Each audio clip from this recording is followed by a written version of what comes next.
ស្មានក៏មិនត្រូវនឹកห่วងនិស័យព្រោះហើយអាឡ័យប្រមៃឃើញអូនចិនដាសែនខឬមួយបងក្រថាណាំងមិនដល់បានជានិមលយល់ថ្មថាពេជ្រលិចតាមសូរិយា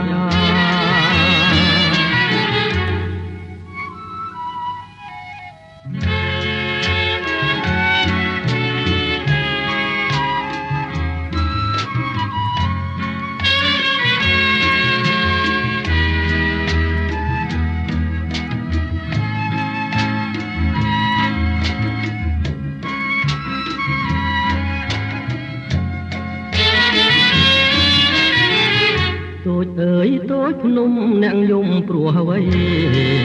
យំខ្វាងចំណៃ